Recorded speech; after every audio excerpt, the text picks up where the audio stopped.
Welcome back to our channel. This is Chakri the వింజర్ rider. ఈరోజు Saturday night 8:30 అయింది. ఊబర్లో లాగిన్ అయ్యాను. సో ఈ Saturday night bike taxi experiences మీతో షేర్ చేసుకుంటాను.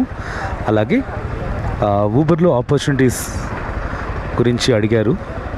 సో ఇప్పుడు ఉన్నది ఏంటంటే 400 రూపీస్ వస్తుందన్నమాట బోనస్. ఎన్ని ట్రిప్స్ చేయాలంటే 60 ట్రిప్స్ చేయాలి. నేను మండే అలాగా ఒక 10 ట్రిప్స్ కంప్లీట్ చేశాను. ఈరోజు టార్గెట్ ఏంటంటే 50 ట్రిప్స్ కంప్లీట్ చేయగలమా ఒక్క నైట్లో, అది సాటర్డే. వేచి చూద్దాం. 60 రైడ్స్ తర్వాత 20 రైడ్స్కి 300, ఇంకో 20 రైడ్స్ చేస్తే 100, ఇంకో 25 రైడ్స్ చేస్తే 200, ఇలాగా ఆఫర్స్ ఉన్నాయి. సో నేను ఇప్పుడు సాటర్డే స్టార్ట్ చేస్తున్నా కాబట్టి ఇవన్నీ కవర్ చేయలేకపోవచ్చు, కానీ 50 ట్రిప్స్ ఒక రోజులో చేయగలమా లేదా అనేది ఈరోజు చెక్ చేస్తాను, ట్రై చేస్తాను.